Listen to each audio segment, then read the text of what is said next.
maru oina aidi government di survey nama oina leijabani aduga aiga pamjabana thabuk se hairam magat nataba thabuk se tawra sum success oira sum jatkina baina khallaga ise thukjarapani ada khoi gi community gi history si sum aina Facebook ta khara sum ijabani punamak na khangsanu haidana lan badu yelo o haibani ai gidi mayam mangda thambani khabar da kagas ta kadai da pa da khabar amada magazine journal amada article am hapraga yaw khre haraga kanana pari no khangdabu nataba Facebook sida dum direct hangin budu hango o lan budu na lale tum budu na chumme haraga yam challenging job ni haitare mi na di yam na nga e ngon da kai gino na dum tawri do yam sathi na ai gino haiga kai no ma ibase lale haiga dagi ngai ba ngak ta ne ba adagi aina sumu zabada akoi gi history budi yam interest le re akoi father na yam lolam me history is your identity na identity sagat pada history have se suau dau de ya da bani na ai father na yam toina hai mayam no sai father yam nok ne bi mai mana changur di ali mudin de hora do ne na 1972 na mana history zum libagi hujik su dum lairam gani ahlaman sing akoi father pulamba Mangun no eh aku ini suai wadi se history du liru ranu tapi ni ngai mi koi interest lai tie na da koi father se dom li da mangun no mahairam me mana bungo noi da khangdre nangi history du na nangi identity ni ne nangi identity du yaw dra kan da nang history do kau thuk ra ga di nangi identity lai tie hai da ngasi aku na kau thuk ta ra ga di nang kana no ai arab saru be roi haski no hek hen baga koi tan thora ni aina musalman ne hairu mafam du lay ba yadi ba asam do su nang kanano haiba matam da ai manipuri muslim ni haiba ta ne ana identity se sagat ba matam da ai gi history ado ba husik manipur da yamna toina thui ba ai ne yamna nuai jada bana dharma si putho ga ngang na ba dharma putho ga Facebook da na traga khabar da kagas da ngang na ba haiba se yamna sathi na nem ba makal gi wakalon ni ai ki dharma si puthoga khatna dana sum leiba taragadi manipur da santi sukla la oi sidi history na sakhi ni history ai se when tammi kai no haugra ba sing de para tam na bane na ana husi when uri ba se khangda ba lari lai su hai ba hai taba masida ki dharma si ki ma ki dharma na ai ni tasena dharma ki debate se pam de aina chali se khwai dei phare chat bane ba masih putuoga sum yela dana lai raga di maduni solution su lai roe madagi mawong ta da la sa khatta bu da la ka duine ana yari ba makoi akoi aina haijari basina ta ba da tabi basina Facebook ta akoi gi was na si hatau san ba masi topi yu Facebook hariba medium sida madugi nati tongan ba group ama sema ga tau jaga bani aina yam phasai ene islam gi pot ang puthor ko matam da to ba mana nungai da ba mana hulak ba matam da dum khana ningai oi aina si yam toina hai comment ang tor pa yawe wax na si hat to yum da la ga to biru lawe na Facebook ta taw bon mo wax na si hat che Facebook ta taw ham natti hai ba Facebook da aina namason ba gi sum thaga da ga no to do ri madu islam na ya ba pot la ya da ba pot lai da ko loi khani so to hai ba natti ba da ko yam tawe ana dharma gi poche ai gi ni aina thajaba se ai gi islam du thajaba gi ai islam hoine lai jabani aina mi khuding ma sum ta ko gi digom da la bi islam na phaba gi sina kari gi ron sum tawra di akoi sida lai min ba nungai roi ada topic tai lak se gi kitang sang ba su yai repetition su yaura ani sai gi akoi angle badar na sungang gi ba pot to tum topic to ada aina kitang chanai na ba pora ma khak ai ha da gi su khang khang da ma reconciliation ina pang tau da tawe manipur da ai no magi thodom thokre reconciliation na ada ai no gyan ta drisna ai sing rang ji ying ma sing dictionary meaning se reconciliation na di kai no haraga restoration of friendly relationship hai woram restore to ba mang khaba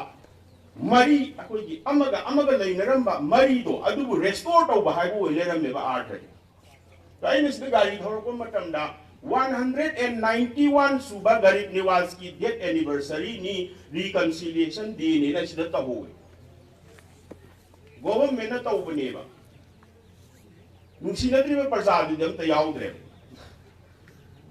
asai ki community ma sendo aduna dais da phammaga luching ba mayam du reconciliate taw ba do ko ne ba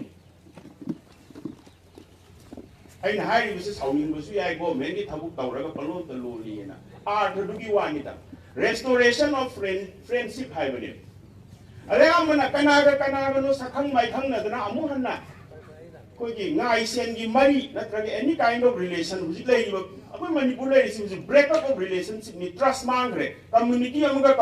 ꯑꯃꯒ ꯇ꯭ꯔꯁ ꯂꯣꯏ ꯃꯥꯡꯉꯛꯑꯕꯅꯤ not only two communities Meitei ꯑꯃꯗꯤ ꯀꯨꯀꯤ ꯈꯛꯀꯤ ꯅꯠꯇꯦ ꯍꯧꯖꯤꯛ every community se trust loina mangnare biswas haiba pose leinadre sigi trust deficit sina henjalakpa dane ba akoina manipur se got pasungam ngamoi doisi akoi mayam gi trust deficit se leihenge hai taragadi state ki role am lei aro paisa mayam am changna tawraga any community gi mi am ta yaude bida leader am ta yaude bida sum state ki celebration neina gambhir singh gida lei ka lagadi kalino madugi artha se haibise ai khanbadu sum ko ngawe ko ai khangde restoration ai sum hai ado sida reconciliation ga yam phajaba term ni ko term je artha chiruga le ulta pulta oile ram reconciliation na te ba ai ko si tawra moe ba natro ai ko si da tawra moe ha ba reconciliation ge artha do khanga ga taw boi ta ra ga ai ko si da tawroi Nupilan hai ba celebration se ai koi punamak na fight tau khi hai bi dot tau ga di koi kheti da tau ra moe a tha thoe ba mathang chai so muk tau ni mathang gi chai de su dum amuk tau bani sini ai ne yang na ngok ni se koi policy program si da gyan me na ma ita ta da ba koi si da tau roi ba koi to khai na tau si kai no in na si ha ra ga wa koi si da tau ba dra ba si da koi ki kong ngap ta ni ai koi ka tang si na ra kai dong na cha kam su yau ri ye pa sa su ma ma a to pa community su yau de da gi art tho gan ge hai ta ra ga di ma pan da lai tri ba mi do koi na mu invite to ba chang nge ka sa da lai tri ba Bangladesh da lai tri ba do state da invite to ra ga ulap Bangla hon gum ba ma da chau ba hol ma da ai koi me am chak sa min na da na celebrate to ra ga ma du gi nu si ba do halak ka do ba ne sida ai koi na ta ji ni ko ya da ama nupi lang si dungai re khongjom lang si dungai re mamang dai khongjom lang gi ngang blai adum lilong haure ani lilong bazar da dum tawe ang de punde adoi tare ga di lure ise kari no history se ai gi history ma gi history makoi gi history chau gi history e tau ne aduna history da pundri phom phawa ai koi community ama de pun ba ngamoe masimadi ai chau thok na hairam ge history head to kai na ta ra chum lei ba ma koi akoi supun bun ba ngamo aduna ni ai na mamang gi function da so hai ki ba shared history e akoi mayam se hora pham ma nei akoi gi shared history si amaga loi na mak si pa ba kan da ai na hai pa kan da loi ma na ram ga ni mai tai gi tau ri ba thau dok sing da akoi su loi yaw ram ga ni ba akoi gi history system ma chang hau khai dok du me su khai dok du si kai gi ru si adugi port mayam duni da koina aro akoi su state ki celebration gumba tawra kan da sugum bagi ngang bagi khudong sa ba pi ra kan di kari gumba khara thamninge akoi tawri si kari no as a historian na moina akoi se taseng na comprehensive history yemi iba darkar lai re ba aina a ka manung da lonja laga aina history i laga mi gu handa di history do adudi yaroi adudi suk ya yaroi husi tawri ba magi history i ba ma dagi akoi ki community da su yam na nokning ba makhan gi intellectual am thoga i kana no hairaga moina matha sa ba si loire akoi sia du da ka eng khang de bangan je changa pa da lan pha na ti na dum to lei ba kusi phau ba makoi atu ba step ma kang thok tri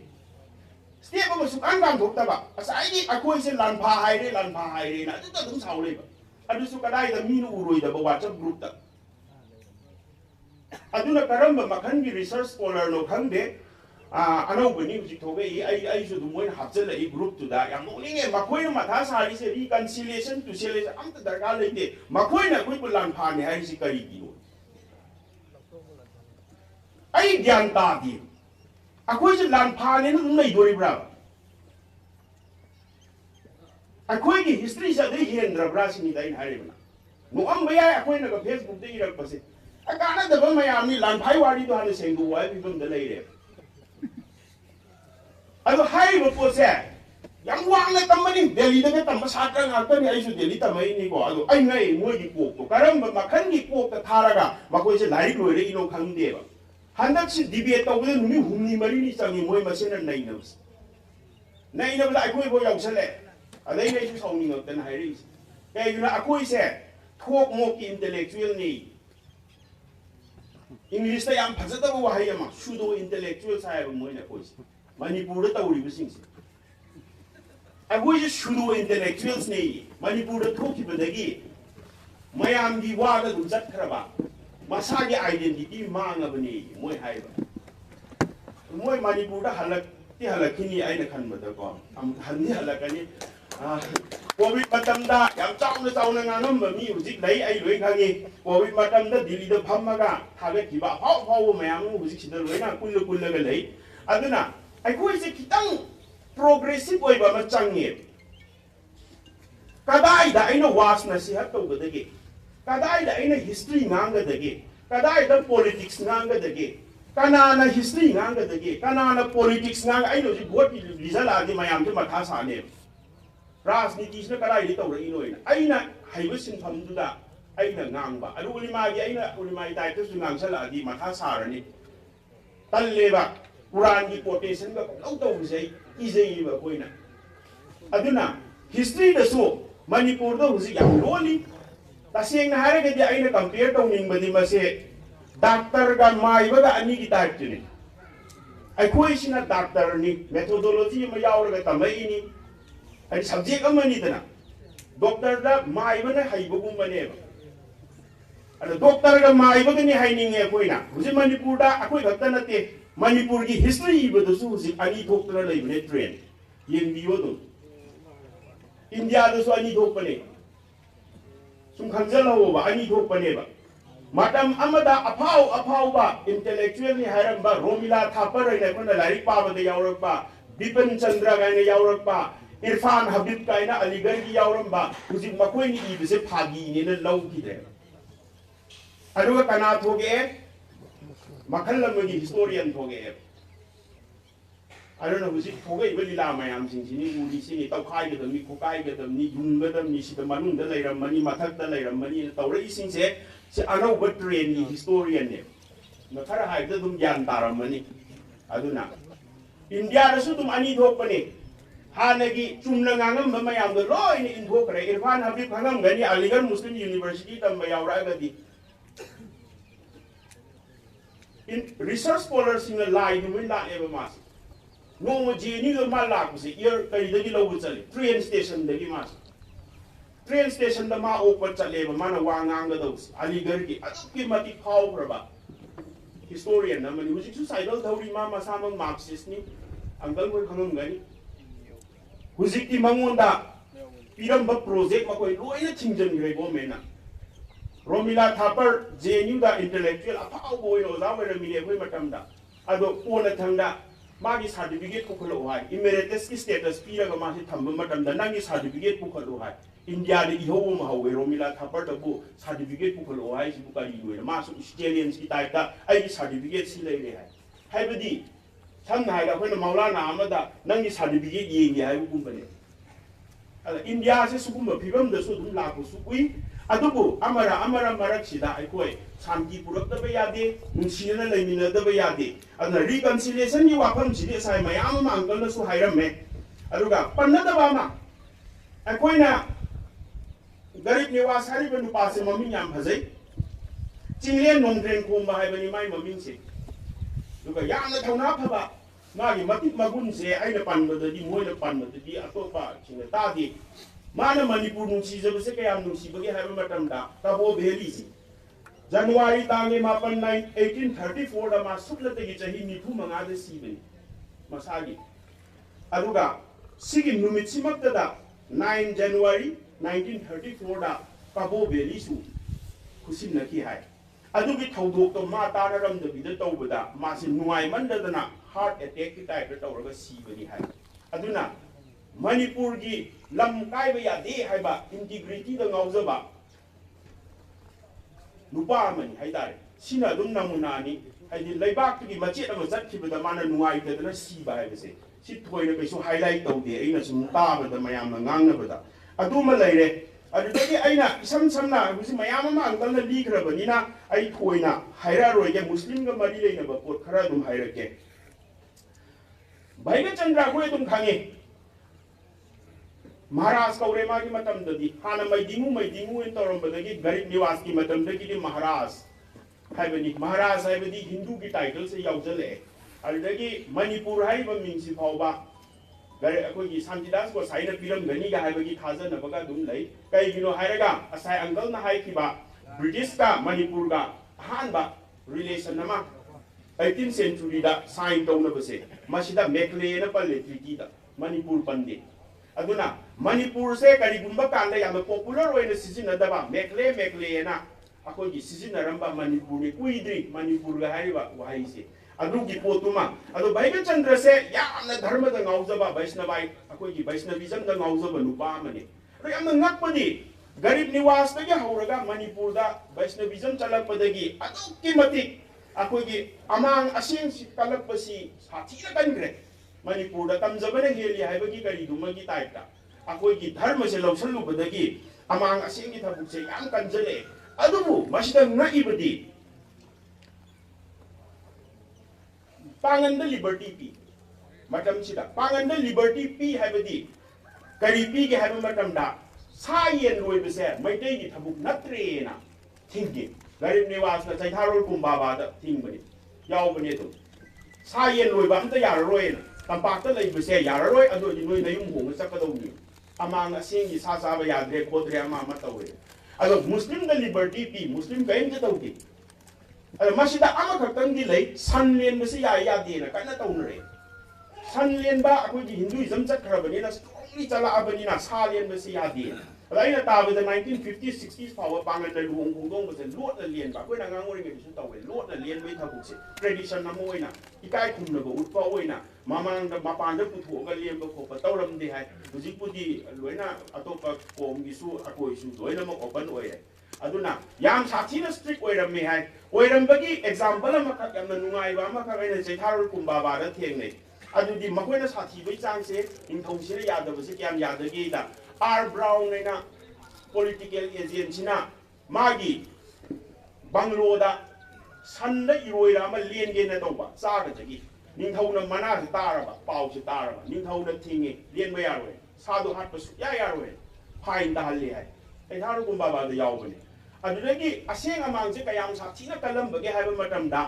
polo ground दा सगोन कांजेरा केनो येंगिङैदा polo ground सिदा British ने संगममेना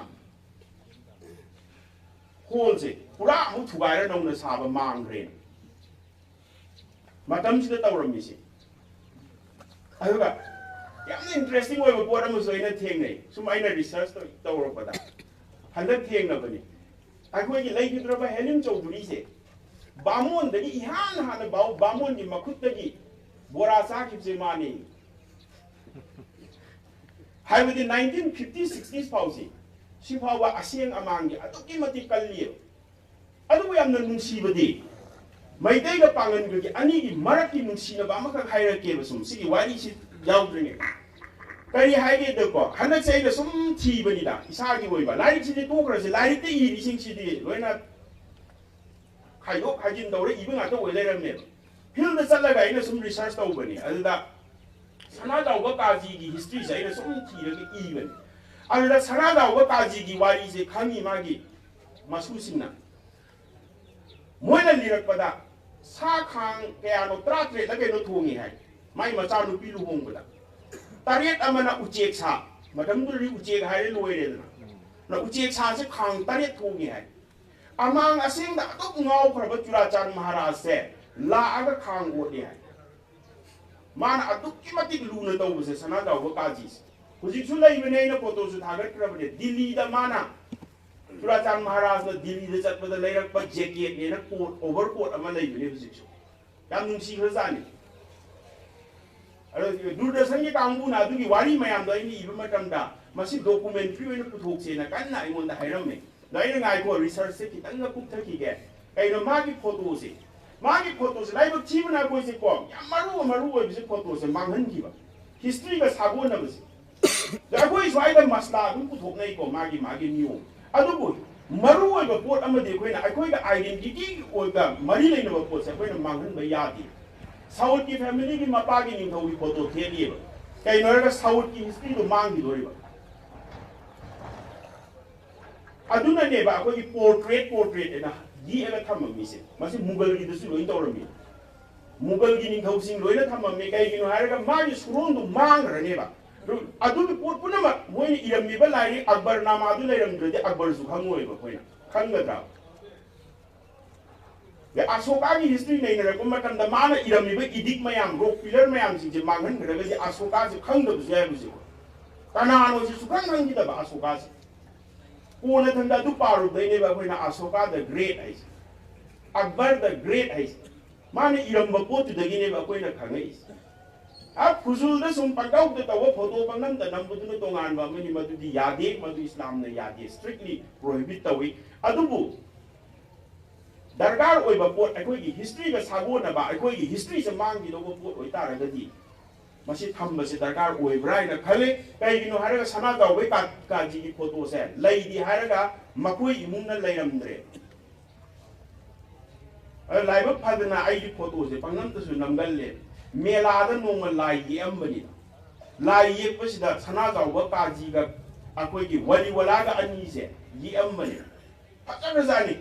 ये थमंबसे आइना photo से कापहौबने ओइ थीरगा आई computer दा थीबा कांदा सना दावबा काजी की फोटो से आइंगोंदा लैरमने अरे खर गाउरुबसु कानै अरे नमजल हौबदुनने माइ मुंगा आई फयामना रिक्वेस्ट तवे नोइना खंगिबा फोटो दो अमता थीओय अदु फंगदे तो हुजि फाव अदुना माना तोंगंबा अखोगी दोलाई लै हुजिसु आई वारी इगे तौबनी दोलाई सि यमना नुंसी अखोइ दा हारगना हुजि अखोइ एमएलए नत्रगा अखोइ ऑनरेबल एमएलए नासिर खोइनागा मिनिस्टर को हेरकांदा स्टेट की फंक्शन दगा कार तोंग चलिदन सुमैना मकोइ से अखोइ दोलाई से तौर लाकदोइने मोइ मिनिस्टर अममने अदुना सना दावगा काजीना लाकबा मतमदा दोलाई से तोंग लाकबसे हप्ता की मीन उहौ यावे आंगांग ओइने मोइ हांगे पांगन अमखक दोलाई तोंग लाखिए कोरे थिरु काना सना दावगा काजी ओइ लेरमे लाई इसिना करिगी अखोइगी साइगी क्वाप तांबो फंक्शन की अदि स्टेट फंक्शन नि दना हुजे अखोइना खोंजोम लांदा हाइकत लाइकत तवे हारगा आइदि मुस्लिम नि अदुगुमबुदु यावबा यादे न लैगद्रा चीफ मिनिस्टर यावरगा चतुरिनि खोंजोम लांगी सेलिब्रेशन सिदा हाइकत लाइकत तम्मी आइगी फादर मा याम तोइन चलममे माइ मतुंग इन हवे मा फंक्शन खुदिंग द मा दुमाइ पुबी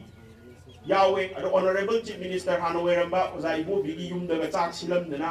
अखोइ चाक चामिनबगा यावे आइगी मेमोरीज मयाम अमा अखोइ फादरना कैदौरंबा मयाम अमा लै अदुना अइना हाइजनिंगिबदि अखोइगी हिस्ट्री का सागोनबा पोचे अखोइना सुम मांगहनखिबा सुम मांगहनखरगा आई अदुनी ने सुम लोलगा लैरगा हंगमुरगना कैम लैतबदुदि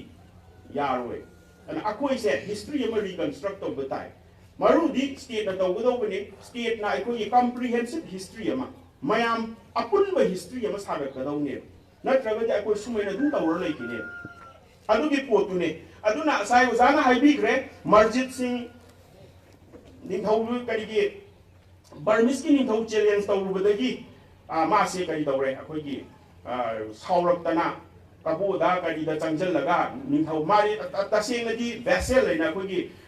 बर्मिस की निंथौगी मखादा लेगदौबनी हाइबनी अदा माना चैलेंज तौरगा मा मयुम सागलकपा कोनुंग सागलकपा कई तौरकपदगी मासे कैदौरकपनी कसारोम द चेनबसिदा ऑलरेडी मची मराव मयाम हात सुनबगी निंथौ मरी रोमनी 1819 भाउगी ममांग द भैरचंद्रदगिना अखोइगी 1819 भाउगी मरक्सदा निंथौ मरी हात पा लौथोकपा मयाम तौनफ्रे हातैतना अदुदा मस्जिद सिना लास्ट ओइरुबसिदा माना बर्मिस की निंथौ चैलेंज तौरुबदगी मासु उपाय लैतदना लंदासलकपनी बर्मिसना तुमना हातो हाइबदुनि तसेंगना हिस्टोरियन खरना मसिबु रेन ऑफ टेरर हाय रेन ऑफ टेरर ऐसे सायंगल ना हाइबदुनि अदुकी मति तमथिना हादे आंगांग से मखोंग पायरगा नुंबाकता थोमगा हातलिगा हाइदु अमुका हन्न येंबियोबा कीबनेबा मखोइना तौरमलिबा दुदा रचैथार कुंबाबा सुम मतमसिददि अखोइगी सुमनतेगी पारा अनिद लोइसनग्रे इरमगा चेनग्रिबा करिनो खंगे पाखतना असाइगी history se adu da phajana su idre tai thar kumba ba se aduna da budi idre adu su wari wena koina ngangori ngi da yairi le ga ku bagi wari tai da se hut laga pareng sana pu gi doi ne ba aduna lak ahum rom pui hai adubu masida British ki officer amana Burma da matam du chatro matam da abada Manipur masa lak amarom le mi hai bagi history amasu lai madu yam sang na chakrani no ai irake dum adu da oina par yam nuai nuai wari lai si matanga aduna asom da chakre aduga Manipur gi kasada Bangla Myanmar da Burma da lai kriba Muslim sing si da singna akogi mamang da gi chakre Maitai su mamang da gi chakre kai gino haraga Marjit singi mamang da palamban Nithau singi maru oira sigi Bhaiga Chandra gi matam da Burmese na landara budagi ma Assam da chen badani mamang da akogi samu kari do bagi akoi no si samu ma bong gai na lai se aduna Burma da Assam da chen ba matam sida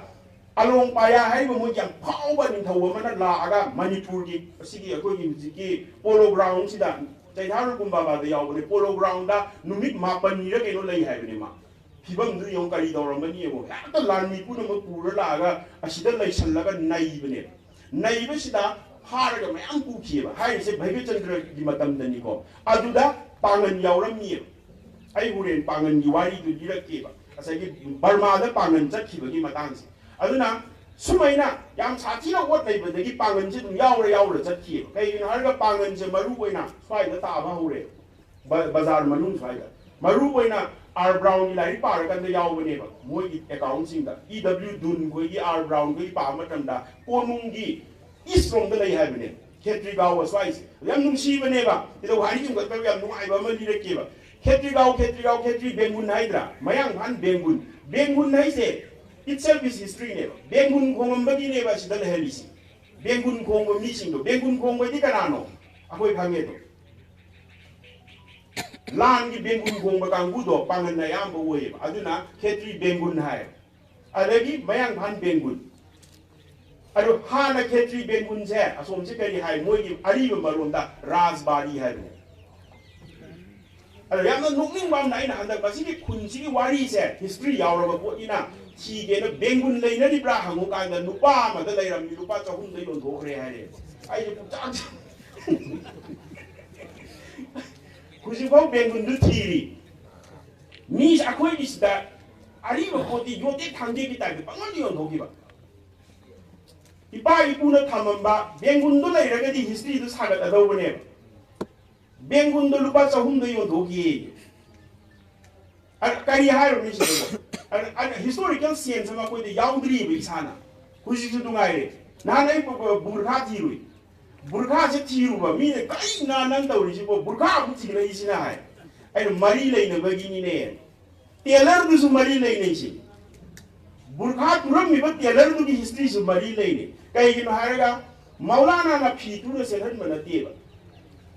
tailor du na burkha tu bne du bazar manung da tailor kwai de hai bi se kana ore mdin noi le ram mdin nei se khang ba yaw ro di hang de symmetry gi manak ta lai ram ba mdin nei se History is really a koi rich history ni ko thana ti ma se army gi phitu bala pane kairing ni mo na ma lauraga hatta si da lairaga mana phitu bane do ma je army gi dress tu bala pane British ki mana hekta man asom da makoi asom da urakpa burkha pa mayam do huzik su yengo ari bo photo Peshawar Lahore rom gi photo yengo ba koi burkha ga chap mana bane se mana bane Mama ga loi kumaga zali do budo na adu aina nan hange as na han lai mani sagai ga lang thokre hai ba as loi re hen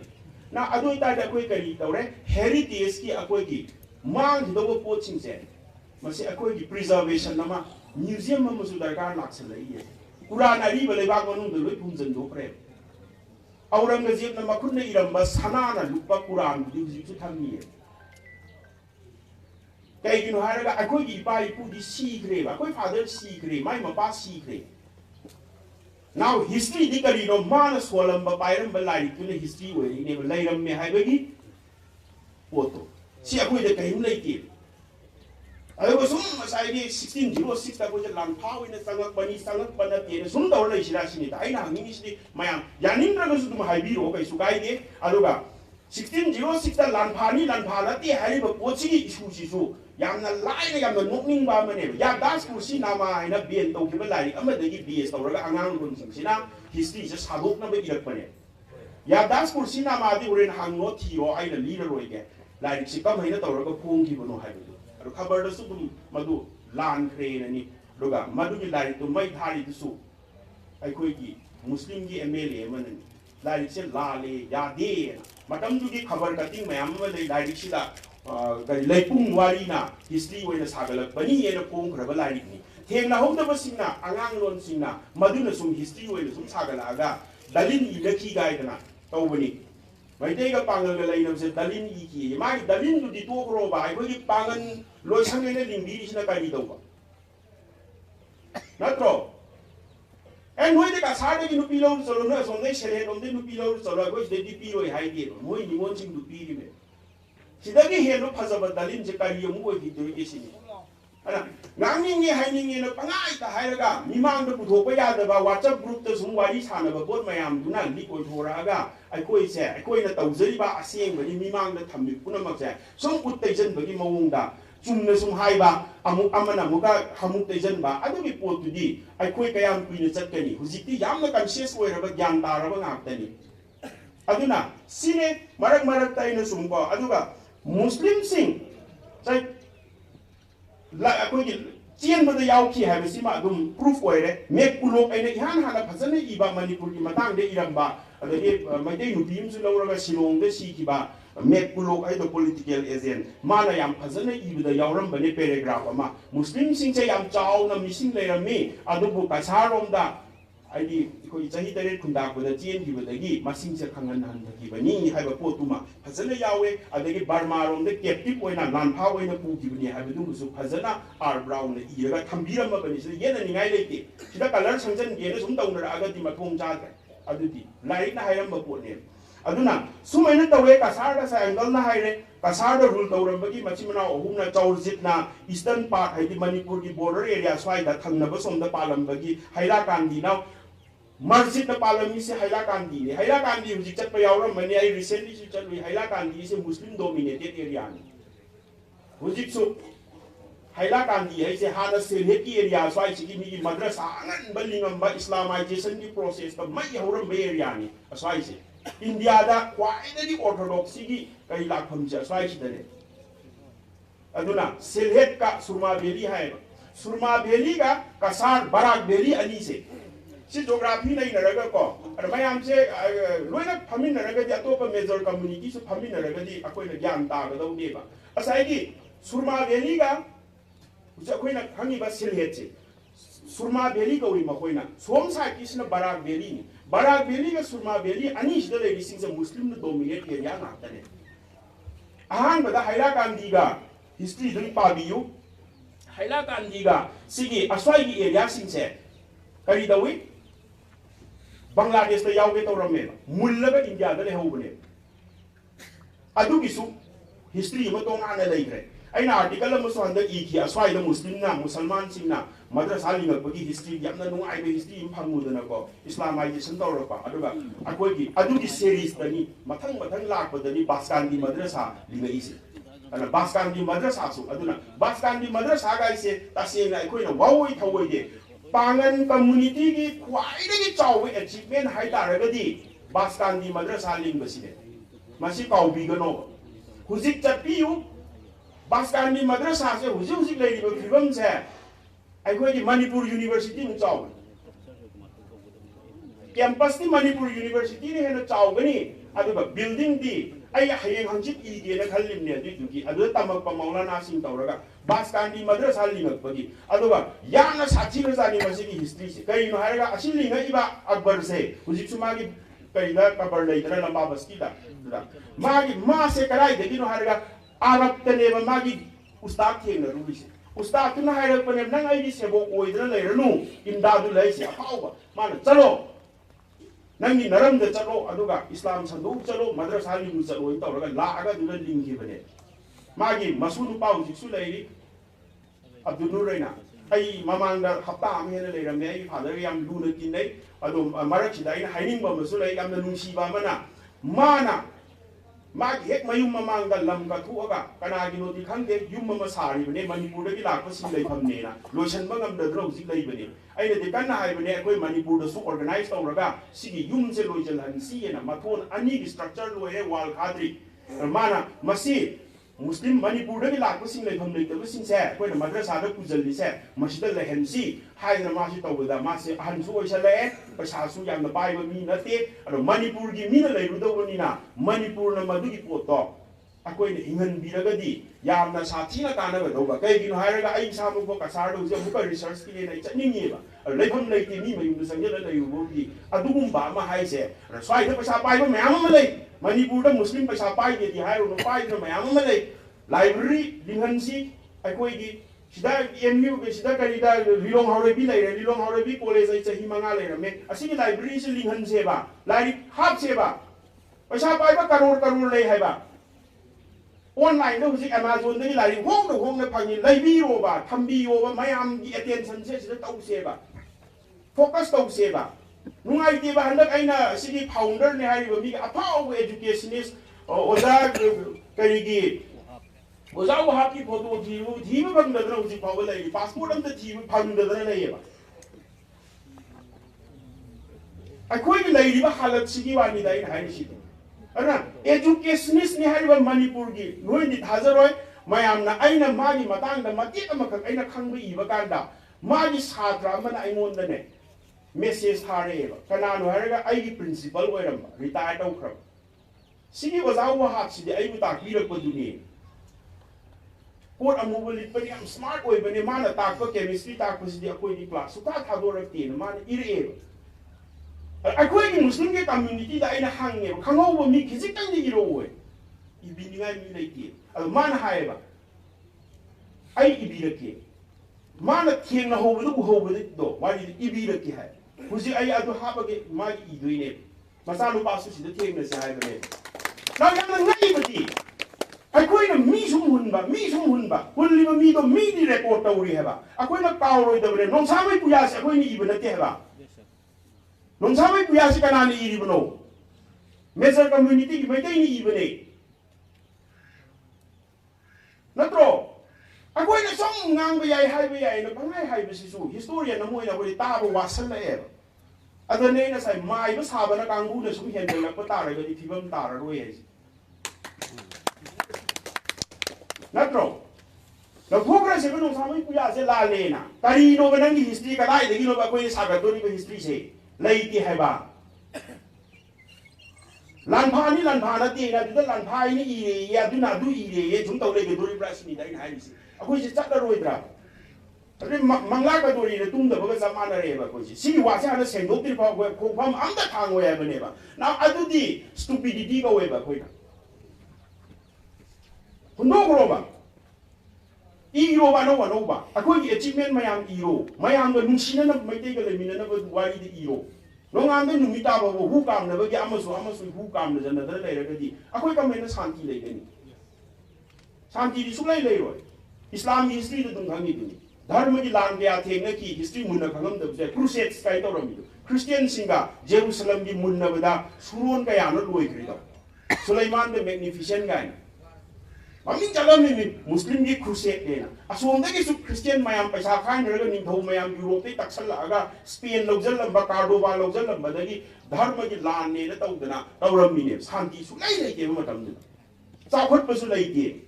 Pona thang da ne ba lai ba Abbasid ki matam da Umayyad ki matam da ne ba koi no uri ba Islamic civilization ga chi book of wisdom ga na library ga link da na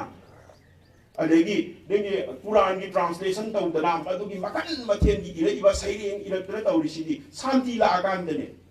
no ngan nu mi ta pa ba nungsi na da ba gi pok tu na sum taw le ra ga di mi sing tha na da ba ma koi na hai ra ga koi na lo ga dra hai ba gi pot tu sum lai gi ta ra ga di akoi si sakot pa ngamoi hai ba duni aduna husi lai no potu ka hai ra magai lo sen da ra ge maru oina yang nungsi ba di sida gi chien ki ba harana Tamenglong sai da lo da lai ba yawi hai oza kangbu mai na adu ki kangbu ma atai de ya mana som da chakra ba matam sida mai dai ga pangan ga ani se chialak pa ne adu ga chaurjit marjit khoina kasar se pai ba matam ni na chamjal la ga adu da lai pham pi re mo maru oina husi lai ba mapam sing se ꯂꯩꯍꯥꯎ ꯂꯩꯕ ꯃꯐꯝ ꯉꯥꯛꯇꯅꯦ ꯑꯗꯨꯅ ꯇꯨꯔꯦꯟ ꯇꯨꯌꯥ ꯁ꯭ꯋꯥꯏꯁꯤꯗ ꯂꯩꯍꯟꯗꯅ ꯈꯣꯠꯍꯟꯗꯅ ꯇꯧꯔꯦ ꯑꯗꯨꯕꯨ ꯃꯈꯣꯡ ꯈꯔ ꯌꯥꯎꯕ ꯈꯔ ꯑꯅꯧ ꯑꯅꯧꯕ ꯁꯤ ꯂꯝ ꯊꯤꯅꯤꯡꯕ ꯀꯥꯡꯕꯨꯅ ꯆꯠꯈꯤꯕꯅꯦ ꯆꯠꯈꯤꯕꯁꯤꯅ ꯁꯤꯜꯍꯦꯠ ꯌꯧꯔꯦ ꯀꯥꯡꯕꯨ ꯑꯃꯅ ꯇ꯭ꯔꯤꯄꯨꯔꯥꯗ ꯂꯩꯍꯧꯔꯦ ꯑꯗꯨꯅ ꯍꯧꯖꯤꯛ ꯍꯧꯖꯤꯛ ꯄꯥꯡꯒꯟꯒꯤ ꯄꯣꯄꯨꯂꯦꯁꯟꯁꯦ ꯃꯈꯣꯏꯅꯕꯨꯗꯤ ꯂꯥꯛ ꯑꯃ ꯍꯥꯏ ꯂꯥꯛ ꯑꯃꯗꯤ ꯌꯧꯔꯣꯏ ꯆꯥꯎꯔꯥꯛꯅ ꯂꯤꯁꯤꯡ 70,000 80,000 ꯂꯣꯝꯒꯨꯝꯕ ꯑꯣꯏꯒꯗ꯭ꯔꯥ ꯃꯣꯏꯒꯤ ꯏꯟꯇꯦꯂꯦꯛꯆꯨꯑꯦꯜꯁꯤꯡꯅ ꯍꯥꯏꯕꯗ ꯑꯗꯨꯗꯒꯤ ꯇ꯭ꯔꯤꯄꯨꯔꯥꯗ ꯍꯧꯖꯤꯛ 8,000 ꯂꯣꯝ ꯑꯃ ꯂꯩ ꯄꯨꯂꯞꯁꯤ ꯄꯥꯁꯜꯂꯨꯀꯣ 70 80 ꯑꯃ 80 ꯁꯨ ꯍꯥꯏꯔꯁꯤ ꯀꯁꯥꯔꯗ ꯇ꯭ꯔꯤꯄꯨꯔꯥꯗ ꯂꯩꯔꯤꯕ ꯃꯤ 8,000 9,000 ꯁꯨ ꯍꯥꯏꯔꯣ ꯑꯗꯨꯗꯒꯤ ꯁꯤꯜꯍꯦꯠꯇ ꯖꯅꯋꯥꯔꯤꯗ ꯂꯣꯏ ꯆꯠꯂꯨꯔꯕ ꯉꯥꯛꯇꯅꯤ ꯑꯦꯔꯤꯌꯥꯁꯤꯡꯁꯦ ꯃꯣꯏꯒꯤ ꯄꯣꯄꯨꯂꯦꯁꯟ ꯃꯣꯏꯒꯤ ꯍꯤꯁꯇ꯭ꯔꯤ ꯑꯩꯅ ꯂꯣꯏꯅ ꯏꯔꯦ ꯑꯗꯨꯗ ꯕꯪꯒ꯭ꯂꯥꯗꯦशꯀꯤ ꯁꯤꯜꯍꯦꯠꯇ ꯂꯩꯔꯤꯕꯁꯦ ꯃꯤ 19,000 ꯈꯛꯇꯅꯦ ꯄꯨꯂꯞꯅ ꯂꯥꯛ ꯑꯃꯔꯣꯝ ꯍꯥꯏꯕꯗꯨꯅꯦ ꯁꯤꯗ ꯂꯩꯔꯤꯕ ꯂꯥꯛ 3 ꯔꯣꯝꯁꯤꯒꯗꯤ ꯂꯥꯛ 4 ꯔꯣꯝꯅꯦꯕ ꯑꯩꯈꯣꯏ ꯄꯥꯡꯒꯟꯁꯦ ꯑꯗꯨꯒ ꯑꯩꯈꯣꯏꯅ ꯁꯣꯏꯕ ꯑꯃꯅ ꯀꯔꯤꯅꯣ ꯍꯥꯏꯔꯒ ꯍꯧꯖꯤꯛꯐꯥꯎ ꯒ꯭ꯌꯥꯟ ꯇꯥꯗꯕ ꯑꯃꯅ ꯄꯥꯟ ꯃꯅꯤꯄꯨꯔ ꯃꯨꯚꯃꯦꯟꯁꯤꯗꯤ ꯏꯔꯥꯕꯣꯠꯅ ꯍꯧꯈ꯭ꯔꯕꯅꯦ ꯑꯩꯈꯣꯏꯅ ꯍꯧꯖꯤꯛ ꯉꯥꯡꯕꯩ ꯋꯥꯅꯦ ꯄꯥꯟ ꯃꯅꯤꯄꯨꯔ ꯑꯩꯅ ꯃꯐꯝ ꯃꯐꯝꯗ ꯆꯠꯂꯒ ꯂꯩꯈ꯭ꯔꯤꯕ ꯃꯅꯤꯄꯨꯔꯤꯁꯤꯡꯁꯦ ꯄꯨꯟꯖꯟꯅꯅꯕ ꯍꯣꯠꯅꯔꯝꯕꯗꯤ ꯏꯔꯥꯕꯣꯠꯀꯤ ꯃꯇꯝꯗꯅꯦ ꯆꯠꯂꯒ ꯚꯣꯠ ꯂꯦꯞꯄꯨꯔꯤꯃꯤꯗ ꯅꯤꯡꯊꯧꯅ ꯇꯥꯟꯊꯣꯛꯄ ꯃꯇꯝꯗ ꯀꯁꯥꯔꯗ ꯆꯠꯂꯒ ꯚꯣꯠ ꯂꯦꯞꯄꯨꯔꯤꯕ ꯅꯠꯇ꯭ꯔꯣ ꯏꯔꯥꯕꯣꯠꯀꯤ ꯋꯥꯔꯤꯗ ꯑꯗꯨꯅ ꯌꯥꯝ ꯉꯟꯅ ꯍꯧꯈ꯭ꯔꯦꯕ ꯇꯥꯖꯟ ꯈꯣꯝꯖꯟꯕꯁꯦ ꯑꯗꯨꯗ ꯃꯃꯤꯡꯒꯤ ꯆꯌꯦꯠꯅꯕ ꯑꯃ ꯂꯥꯛꯏ ꯑꯗꯨꯅ ꯃꯨꯁꯂꯤꯝꯁꯦ ꯈꯔ ꯌꯥꯎꯔꯨꯗ꯭ꯔꯦ ꯑꯗꯨꯁꯨ ꯑꯗꯨꯝ ꯌꯥꯎꯏ ꯍꯤꯟꯗꯨ ꯃꯍꯥꯁꯚꯥ ꯍꯥꯏꯁꯦ ꯍꯤꯟꯗꯨ ꯃꯍꯥꯁꯚꯥ ꯍꯥꯏꯁꯦ ꯍꯤꯟꯗꯨ ꯍꯥꯏꯕ ꯄꯣꯠꯁꯦ ꯀꯣꯟꯅꯗꯤ ꯒ꯭ꯌꯥꯟ ꯇꯥꯔꯛꯇꯅ ꯃꯁꯤ ꯂꯧꯊꯣꯛꯇ꯭ꯔꯗꯤ ꯌꯥꯔꯔꯣꯏꯅ ꯂꯧꯊꯣꯛꯑꯦ ꯑꯗꯨ ꯀꯅꯥ ꯀꯅꯥ ꯃꯦꯝꯕꯔ ꯑꯣꯏꯕꯅꯣ ꯀꯔꯤꯅꯣ ꯍꯥꯏꯕꯗꯣ ꯑꯩꯈꯣꯏ ꯔꯤꯁꯔꯁ ꯍꯦꯟꯅ ꯗꯔꯀꯥꯔ ꯂꯩꯔꯤ ꯑꯗꯣ ꯑꯩꯅ ꯈꯪꯕꯗꯗꯤ ꯅꯦꯀꯤ ꯑꯍꯃꯗ ꯑꯗꯨꯒꯤ ꯃꯦꯝꯕꯔꯅꯤ ꯖꯄꯥꯟ ꯄꯤꯇ꯭ꯔꯨ ꯍꯥꯏꯔꯤꯁꯤ ꯃꯥ ꯃꯦꯝꯕꯔꯅꯤ ꯃꯥ ꯌꯥꯝꯅ ꯃꯈꯣꯡ ꯌꯥꯎꯕ ꯃꯤꯅꯤ ꯑꯗꯨꯒ ꯃꯥꯒꯤ ꯍꯤꯁꯇ꯭ꯔꯤꯁꯤꯁꯨ ꯐꯖꯅ ꯑꯦꯛꯁꯄ꯭ꯂꯣꯔ ꯇꯧꯕ ꯌꯥꯕ ꯍꯤꯁꯇ꯭ꯔꯤ ꯑꯃꯅꯤ ꯑꯩ ꯑꯗꯨꯒꯤꯁꯨ ꯊꯤꯖꯤꯜꯂꯤ ꯑꯗꯨꯝ ꯃꯥꯁꯦ ꯑꯩꯈꯣꯏꯒꯤ ꯁꯤꯗ ꯆꯌꯦꯠꯅꯕ ꯑꯃ ꯂꯩꯀꯣ ꯑꯩꯈꯣꯏꯅ ꯈꯪꯍꯧꯒꯗꯕ ꯑꯃ ꯃꯥꯒ ꯑꯇꯣꯞꯄ ꯑꯥꯏ ꯑꯦꯟ ꯑꯦ ꯌꯥꯎꯕ ꯁꯨꯛꯃꯥꯟ ꯃꯥꯟꯅꯗꯦꯀꯣ ꯅꯦꯀꯤ ꯑꯍꯃꯗꯅ ꯑꯥꯏ ꯑꯦꯟ ꯑꯦ ꯌꯥꯎꯕꯒ ꯑꯇꯣꯞꯄꯁꯤꯡꯁꯤꯅ ꯌꯥꯎꯋꯦꯅ ꯀ꯭ꯂꯦꯝ ꯇꯧꯔꯤꯁꯤꯒ ꯑꯅꯤꯁꯦ ꯃꯥꯟꯅꯗꯦꯕ ꯃꯁꯤꯃ ꯃꯌꯦꯛ ꯁꯦꯡꯅ ꯑꯩꯈꯣꯏꯅ ꯈꯪꯐꯝ ꯊꯣꯛꯑꯦ ꯃꯥꯗꯤ ꯑꯥꯗ ꯁꯤꯡꯒꯥꯄꯨꯔ ꯆꯠꯂꯒ ꯌꯥꯎꯔꯨꯕꯅꯦ ꯁ꯭ꯋꯥꯏꯗ ꯁꯦꯃꯤꯅꯥꯔ ꯄꯪꯁꯤꯟꯗ ꯁꯤꯜꯂꯦ ꯑꯗꯨꯏꯗꯨꯒ ꯑꯗꯨꯒꯤ ꯄꯣꯠꯇꯨ ꯆꯅꯩꯅꯔꯒ ꯁꯨꯝ ꯊꯝꯃꯦꯕ ꯆꯅꯩꯅꯕꯤꯒꯅꯨ ꯁꯤꯅꯤ ꯃꯥꯒꯤ ꯗꯥꯏꯔꯦꯛ ꯃꯁꯛꯇꯨ ꯇꯥꯛꯄꯤꯌꯨ ꯍꯥꯏꯕꯅꯦꯕ ꯑꯩꯈꯣꯏꯅ ꯄꯥꯝꯃꯤꯁꯤ ꯆꯅꯩꯅꯍꯟꯒꯅꯣꯕ ꯑꯥꯏ ꯑꯦꯟ ꯑꯦ ꯃꯌꯥꯝꯗꯨꯒ ꯆꯅꯩꯅꯒꯅꯣꯕ ꯃꯥꯗꯤ ꯇꯣꯉꯥꯜꯂꯦ ꯃꯥꯅ ꯆꯠꯂꯨꯔꯤꯁꯤꯗꯤ ꯏꯟꯗꯤꯌꯟ ꯑꯥꯔꯃꯤ ꯑꯣꯏꯅ ꯌꯥꯎꯔꯨꯕꯅꯦꯕ ꯃꯥ ꯋꯥꯂꯤꯋꯥꯂꯥꯒꯤ ꯃꯅꯥꯎ ꯅꯨꯄꯥꯅꯤ ꯃꯤꯒꯤ ꯃꯩ ꯍꯧꯔꯕ ꯏꯃꯨꯡ ꯑꯃꯒꯤꯅꯤ ꯀꯥꯕꯨꯜ ꯋꯥꯂꯤꯋꯥꯂꯥ ꯈꯜꯂꯒ ꯌꯦꯡꯉꯨ ꯃꯣꯏ ꯏꯃꯨꯡꯗꯒꯤꯗ ꯊꯣꯛꯂꯛꯏꯁꯦ ꯑꯦꯝ ꯑꯦꯜ ꯑꯦ ꯋꯥꯍꯤꯗ ꯑꯦꯝ ꯑꯦꯜ ꯑꯦ ꯑꯣꯏꯔꯝꯕ ꯑꯗꯒꯤ ꯅꯦꯀꯤ ꯑꯍꯃꯗ ꯆꯧꯙꯨꯔꯤ ꯃꯈꯣꯏꯁꯤꯗꯤ ꯃꯤ ꯃꯅꯤꯄꯨꯔꯗꯨ ꯄꯥꯏꯔꯝꯃꯤꯕ ꯃꯤꯅꯤ ꯑꯗꯨꯒ ꯑꯃꯁꯨ ꯍꯥꯏꯒꯦ ꯑꯩꯅꯁꯨ ꯏꯈꯤꯕꯅꯦ ꯊꯦꯡꯅꯗꯕ ꯌꯥꯎꯔꯝꯕꯁꯨ ꯌꯥꯏ ꯑꯩꯈꯣꯏꯅꯀꯣ ꯑꯩꯈꯣꯏꯁꯤ ꯌꯥꯝ ꯇꯣꯟꯅ ꯍꯤꯡꯅꯤꯡꯉꯥꯏ ꯗꯔꯀꯥꯔ ꯂꯩꯇꯦ ꯀꯥꯕꯨꯜꯒꯤ ꯍꯤꯁꯇ꯭ꯔꯤ ꯑꯝꯇ ꯄꯥꯕꯤꯌꯣ ꯃꯅꯤꯄꯨꯔꯒꯤ ꯈ꯭ꯋꯥꯏꯗꯒꯤ ꯃꯇꯝꯗꯨꯒꯤ ꯇꯣꯂꯣꯞ ꯆꯥꯎꯕꯁꯦ ꯀꯥꯕꯨꯜꯅꯦ ꯃꯥꯁꯤ ꯂꯨꯄꯥ 300 ꯍꯦꯟꯅ ꯐꯪꯉꯤ ꯗꯔꯕꯥꯔ ꯃꯦꯝꯕꯔ ꯑꯃꯅ ꯂꯨꯄꯥ 150 ꯐꯪꯉꯦꯕ ꯀꯩꯅꯣ ꯈꯜꯂꯒ ꯌꯦꯡꯉꯣ ꯃꯥꯁꯦ ꯃꯇꯝꯁꯤꯗ ꯑꯦꯁ ꯗꯤ ꯑꯣꯒꯤ ꯔꯦꯡꯗꯅꯦꯕ ꯑꯥꯔꯃꯤꯒꯤ ꯑꯩꯈꯣꯏꯒꯤ ꯂꯥꯟꯒꯤ ꯁꯦꯀꯦꯟ ꯋꯥꯔꯜ ꯋꯥꯔꯒꯤ ꯂꯥꯟ ꯀꯟꯅ ꯍꯧꯒꯠꯂꯛꯄꯁꯤꯗ ꯂꯝꯕꯦꯟ ꯊꯣꯡ ꯁꯦꯝꯕꯒꯤ ꯕ꯭ꯔꯤꯇꯤꯁꯅ ꯍꯧꯖꯤꯛꯁꯨ ꯂꯩꯔꯤꯗꯅ ꯖꯄꯥꯟꯒꯤ ꯃꯇꯝꯗ ꯁꯦꯝꯃꯝꯕ ꯊꯣꯡ ꯂꯥꯡꯁꯦ ꯁꯤꯒꯤ ꯂꯝꯕꯦꯟꯁꯤꯒꯤ ꯁꯥꯟꯅꯕ ꯍꯣꯠꯅꯔꯛꯄꯗ ꯃꯥꯁꯦ ꯍꯦꯛꯇ ꯄꯣꯁꯁꯦ ꯆꯥꯎꯅ ꯄꯤꯁꯜꯂꯒ ꯁꯤ ꯃꯌꯥꯝꯁꯤꯡꯁꯦ ꯁꯨꯍꯜꯂꯝꯕꯅꯦ ꯀꯁꯇꯨꯔꯤ ꯊꯣꯡ ꯃꯥꯅ ꯁꯥꯔꯝꯕꯅꯦ ꯑꯩꯈꯣꯏꯒꯤ ꯍꯤꯁꯇ꯭ꯔꯤꯁꯦ ꯃꯨꯟꯅ ꯈꯪꯁꯦ 1606ꯒꯤ ꯋꯥꯔꯤꯁꯦ ꯇꯣꯛꯑꯁꯦ ꯋꯥꯔꯦꯕ 1606ꯒꯤ ꯋꯥꯔꯤꯁꯦ ꯁꯨꯝ ꯂꯤꯃꯟꯗꯅ ꯑꯗꯨꯅ ꯀꯁꯇꯨꯔꯤ ꯊꯣꯡꯁꯦ ꯃꯥꯅ ꯁꯥꯔꯝꯕꯒꯤ ꯃꯆꯥꯅꯨꯄꯥ ꯂꯩꯔꯤꯕꯅꯤ ꯍꯧꯖꯤꯛꯁꯨ ꯑꯗꯨꯝ ꯍꯪꯕꯤꯌꯨ ꯃꯆꯥꯅꯨꯄꯥꯗꯨꯁꯨ ꯃꯤꯒꯤ ꯃꯩꯅꯤ ꯑꯣꯖꯥ ꯈꯥꯂꯤꯠ ꯑꯩꯁꯦ ꯃꯩꯅꯦꯕ ꯑꯩꯈꯣꯏꯅ ꯈꯪꯗꯕꯩ ꯋꯥꯅꯤ ꯑꯩꯈꯣꯏ ꯃꯔꯛꯇ ꯇꯤꯟꯗꯕꯩ ꯋꯥꯅꯤ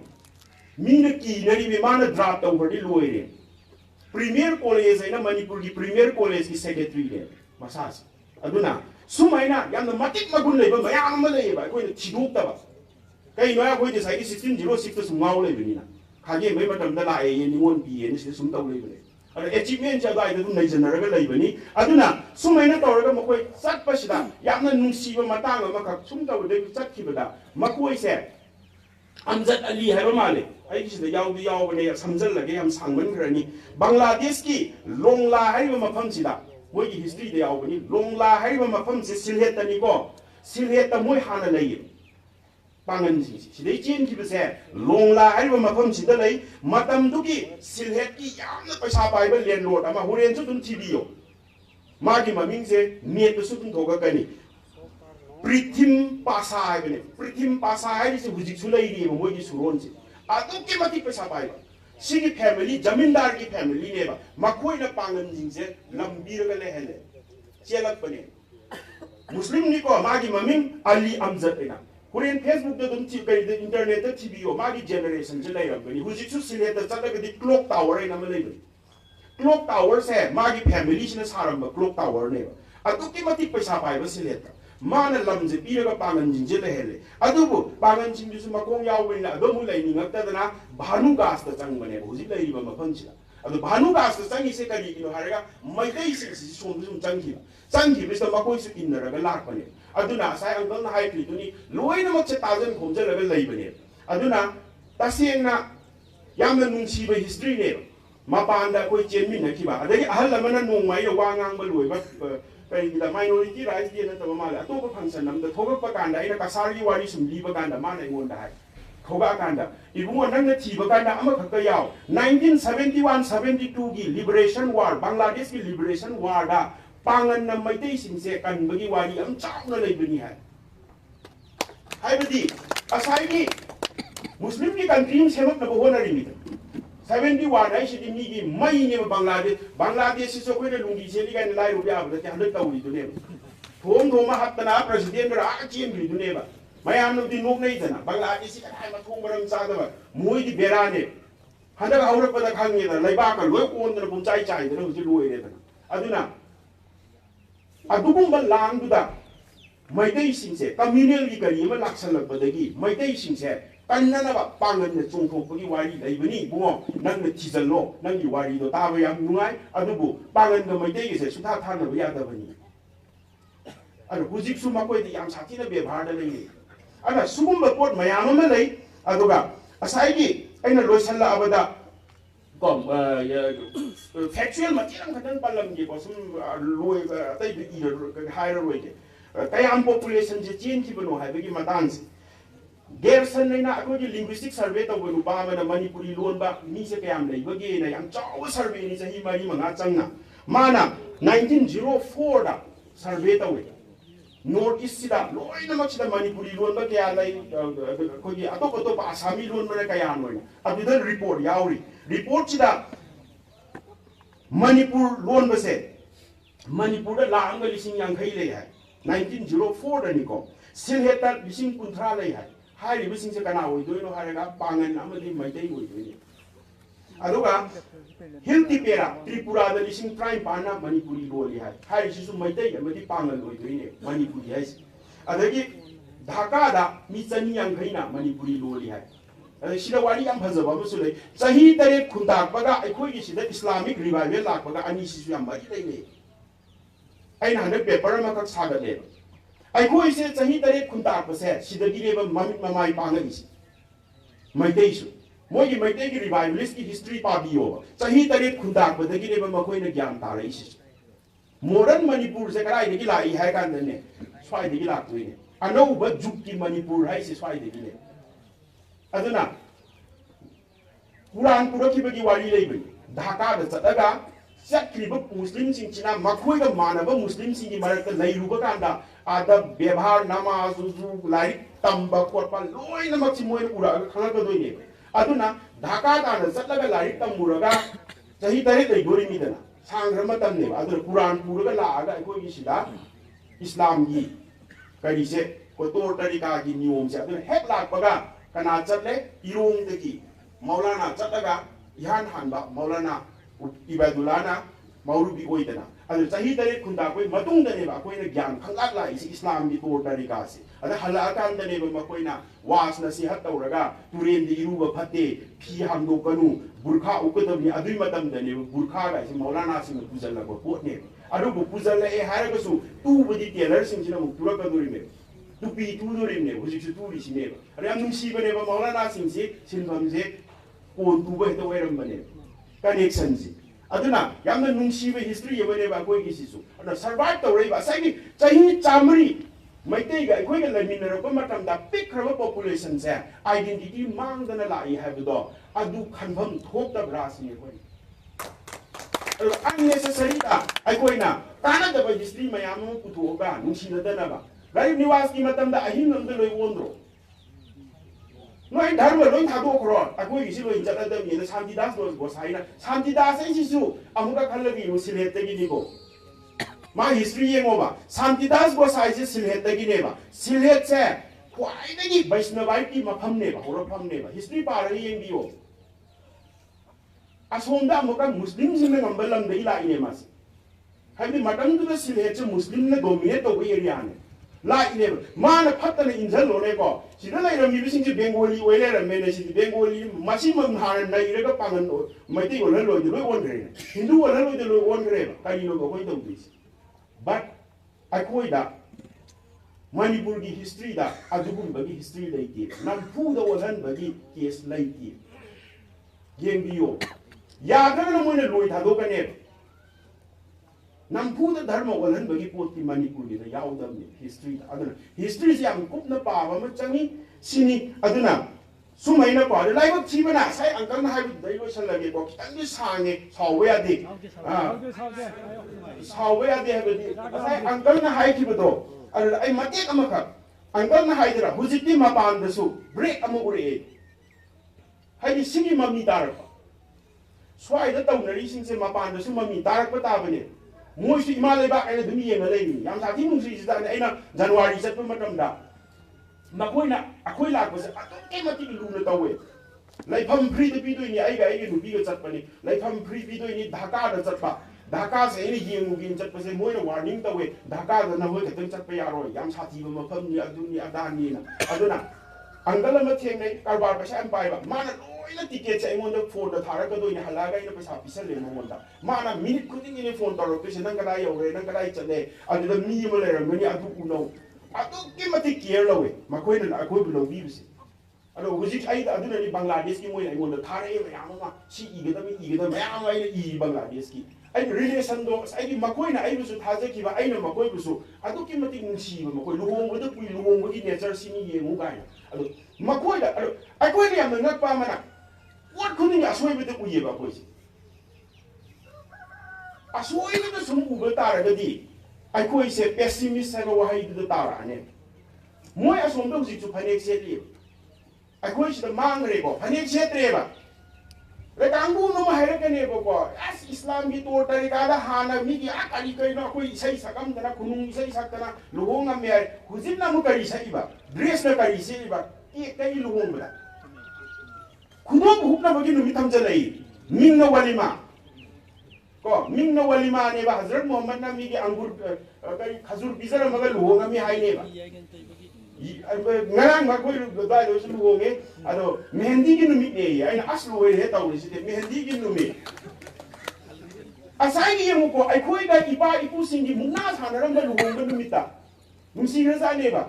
sabun kanjai sanaram ba lampak da thu aga nupa mayum nupi mayum thu aga mungna sanadana dai sauna rakdana khatna ra igai na dana last I hang ya hansinga sahi cham su ba ma theng ne kari gi noi ma sum ba si to kri sa kan pangbu ta phuna ba gi gyan tarak da ma si thingjen ki bani ha yo matam du da kai noi de nupa mayum ba nupi mayum se dum amal lai da lak ta na bisi aduna ha ta phuga ina rak ta na ko mukna thana ram ba gi tawrak pani hai aduna yamna nungsi be history ne ba koi gi si adu huji ka sar da tawri ba moi gi bul ma sing toin thing de ba kai noi moi gi nak ne adugi du to thuo ga koi na mo ka mayang gi mehendi dai du mu taw do ri bra ade kai kan ne chap mana lu ri ba di culture ma lai ga do ne nioi ba ma koi ne hing ba ta ra ga di culture ma lai ga ni Islamic culture hai ba ma ne local culture hai ba ma ne lai ga ne arab to su ma koi wu gong ga sai sai ba mo gi lu gong ba harau ba thang ne da voi sai ma koi gi chat na bi ne ba ma do culture ne ba koi se taw di ba ana any chat lo Afghanistan da Afghanistan gi mo di lang na horak ban na luhong gi harau bu su AK-47 na ka tho e mai gi chat na bi ne ba do natro uram mani do AK-47 pa ka khakla ka ni Pakistan da luhong ba sa tha na ni uri no ji Google ni matam da ko luonge ko paisa thanarani kawali sagalani madai nupa pistol satorani pangkat takapani jagoi sari mena akoi uri duneba mi ki culture ne haba culture se ani thoeba akoi na kawo do se culture se ani thoeba amana local culture ama sibu survival ki culture kawe kai na akoi jila akanda ngari ja do biati yong chak ni wen ji le lai ru do ri si si luon mo lo lam ngane ba yong chak to iro la di dum jien di ne ba na tro sa di sa ba ya de ha chang phatre du na yong chak tum di yaw si ne na do swai da kai hawai cha luon ri ye mu ne na nung si ro si bo si da nung si ra ba si ni ka phir gi ni adu la du gi ni ada na na adu ai ta ga koi lai su ngam ngam mo he ba नहीं बेचता aduna even tong kafir hai si bawa uji lan in the nan muslim hai bane arbi lo yang phatta na won gre jihad hai ga koi chhatra sing na soja koi na ta ko jihad sam te gyan ta gi nu je ta du wali brai na ar do lan ba gi ne jihad ma khan ya mi hai internal jihad na kwai gi chaw hai bane isa ji tum thok na bo na ba gi jihad ji na kwai hen chaw hai adugi mehnat se dum tawra lai hai bane isa se tum thok na ba adu su jihad ne whereas akoi no uri di atoma community yang than ro khotai moi di sum lon da lai bi phum da lai ba adu moi jihad ai ki hai jihad ai se tam cha chi ga za ni na kai dai ko ga ino akoi na present da wai da bane ba ko ho se kwai da gi lu ba ma su lai tabligh jamaat moi ne gyan ta gi atop major community se ai sama su ige gali ba tabligh jamaat ki movement se kai no se khang de ai imana bo zama ai senior hai tare ahal ma oinam de gi ne retire chau ta kre ma sa lu pa ko ya phau doctor ne khang bu yaram ngani ozan na bachandrai na ozan na bachandrai se ma chu hoi hek mo wang mo de lai ba ne ba nu ai ma na ai mo da no ma kau chale sai nang lau si da ai nang wa di sa ma do nei chang chal mai kai hai gi dai mo da sai ai ne gyam da da bon lai ni ai gi tau sanaramba imana bu sing do huji loi hanu gre ne si kai na koi loi tha chan gre si ne ha na gi du me na dor su tau de kari gi no si ku si ai na oza ma do tabligh jama da ram bani aduna ma gi control ma da thama ini aduna te tabligh jama de si kari no gyam da de di lai min ne no khang de ha ara misunderstanding ma lai ba koi marak ta ma pa de gi ni chang ga kre hai bu amo han gi doi ne ha po tu de koi ne seng do kom chang dro tabligh jama hai ri si mi gi international or movement mo ta la ba america na study do khulai tabligh jama ki afau scholar mayam na study do khulai hai academic discourse ma da yaura abane ba tabligh jama kai si kai gi no ha ga mi ma se reform to na bo hona ba ha su phai da koi na khano ba da number 4 ka ba mayam tabligh jama cha du phaki ba mayam yauri yawe ba ada prithvi movement na mane bisi intellectual mayam yauri sta afau ba aduna sumai na koi na po che yam phasana present to ra di akoi misunderstanding mayam che ko ko do bane ha ni dai hai si ada as chang ye big puru chang ye thok be wadi de koi na leader mira thu chang a ga sai dum le chen ra hai bi kan che ko su uro ro ada koi na khanda bra ba khanda de ba kai gi no hai ga mi si di misunderstanding jam chang le misunderstanding de gi ne ba koi la ni ba mayam aduna akoi secular oi ba tai ai gi dharma duna ai gi ni yum da hal ga son ga da namaz na ai gi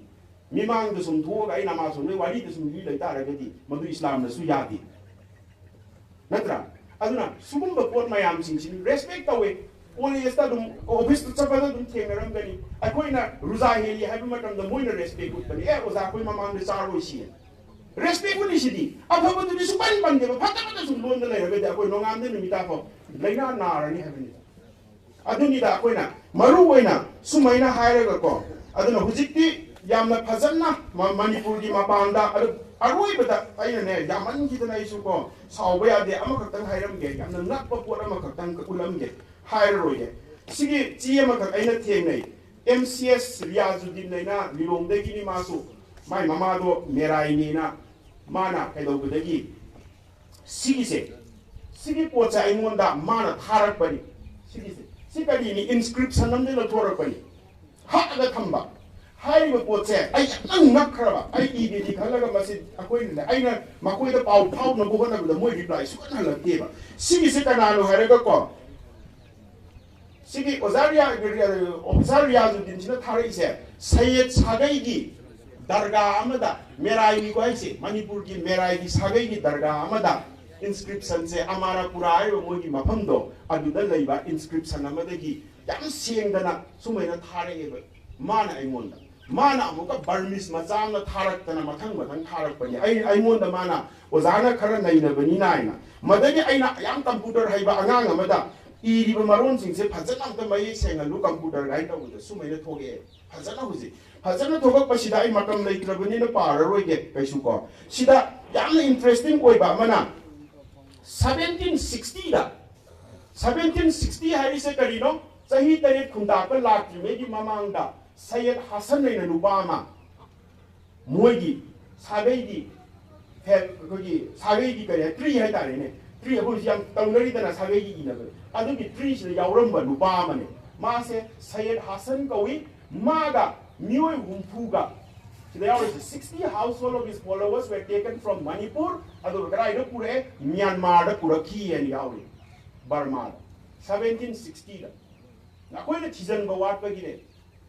aduna sidai se ma se he dies in Irrawaddy ese usi moi Burma gi ni da aduda sikhi hai ni ba ani interesting way bam so mu yaure gi ba Syed Abdul Rahman ne mo se Burmese maming loi pan gra bani ko makha da loi na Burmese maming yauri ba sigi sina 1826 ki asai uncle na hai gi ba Treaty of Yandabo da ne ma se English hai ye na Treaty of Yandabo da Burmese sing English ki iba ko pa ata han go bu dang yawu do ni ne yawu bu ba we le yamna ngai ise sumaina tawraga lei adu ayambana hujik se uta kai na America rom da lei kre hai mo se Sufi center ai hore dum chang gi yengo google da Sufi center dadapu hai bene ba dadapu hai se mo gi maji ka chong sa kre ba America da uta ka Burmese macha sing na som da chat da lei ba adu da na ayamba lei kre hai mo se aduna Irang da connection se phawba ngam gi dreba natraga di aina riaji nai se masi connection phawraga di atai kadai kadai da lei ge haiba ko to ai koi na thiba phangani na ngarang so ina ozamu da bahadur yam toina chappa mi ni mangon du su hange lei di lei adu bu noi gi muslim sing se si di Burmese ki tai loi lei kre aduna moi gi identity do thoina Manipuri identity ngak kre hai ai koi uji kui da na tang trong doi da magi seminar ma diaspora Manipuri diaspora in Myanmar and man ngam du ni ko ai hangho ge taw ni mangon da sana aduna sum ba lai aduna hen research taw si aduga ai koi handani ai leite koi gi history yam chauna lei bani ko ai koi gi history aduga hayeng hanjit ai ni ge na su kali mayang mayum gi medal phangho ba ma churachan gi matam da ne British na piram ba Abdul Qadir reina magi medal do kairang do usi lei adu aingon da la aga moina madugi wari ma sa isi ena usi lei ba ko aduna yam lei ba manung sida lei ram mi ba adu diwan ga ne lei ram mi ama ma lei ram mi dengi akoi ge sai gi dasu sardar gi wari lei ni dasu sardar du lai ba ji bana ko gi aseng ba sen drama aga kai ba loi yam jan ki dra dasu sardar na kanano kai na kanano gyan men da da ba mu su thokan gre du so akoi gi dasu sardar je drama ho lokra ba historical figure se drama on ba jam lui ba tikendra ji se drama on hu ya pote ba ma gi historical fact he thai le chat ki matam da mi gi character assassinate to doi ne ba aduna dasu sardar ga tikendra ji ko wari sa ne ai ko drama adu da now adu bi document di laiti dasu sardar gi se ini han han gi bane article ma ka adu bi drama on in low gi da gi line to pom du se mon da hairam gre du mo in chien gre adai mang gi ju ji bo thi le bang de aduna Tikendra ka dasu sardar ga wari sa ki ba leite dialogue amta leite written record leite aduna ai khoi ki character se khang da ba kharana ki hat pane ba dasu sardar se phagi dan mane huji chu thi ga da ba lei ba ma se porum pa to khum gi ai his exposure na hening man gi da chien gi da gi gyang men da da bane ba ko se aduna history se am section si history da gi ne koi problem puna ma create to ro ba dui se ngasi thoi ba koi se santi pura kan drisisu history de gine ba history chumne iba shared history ni ai koi ni chahi tare khunta pa da yaw do mai te gi su chahi tare khunta pa da ne ba yaw ri khagi am gi matam do ai koi su history yaw ri aduna here se koi gi mi mane ta hai e na ai na hai bana ai koi na ibu su mai ni ibi ro ba Facebook ta Sasa na hairam mi mama na hairam mene ti iro oba yagadra challenge to rakane aduna authenticity hai si history is the authenticity da ni da kana na hairi mo nang ni du ka yam chumba gi si history da si ya di ba hang da dia di natra aduna Quran ni ko na tamninga yam le hadith ta ki tamninga yam le hadith ta yaw bani hawbada Hazrat Abu Huyana ngang bada amana tahawba amaduna amada libaina kay gino do hapido proof neba prophet na hairam ni ta haida baneba proof mi neba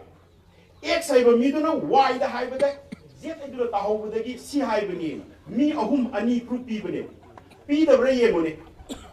pi bane hadith to pi bane proof ai je do neba aduna natragadi hadith se mana ini ngomong di ira agadi akoi ngasi ngamgadro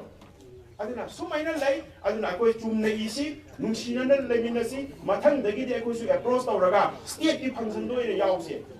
koi na ngasi ngang to wa se state ki function do ina ngang se ko natraga machi maya do su akoi tawraga lai se nungai te akoi do su yamna pukning halli akoi si bu na thira bra ina ko aduna mathang dagi di sumaina tawsi si haraga ai sangsu sangre sawba yade kitamsu sangre si haraga ro sindaragi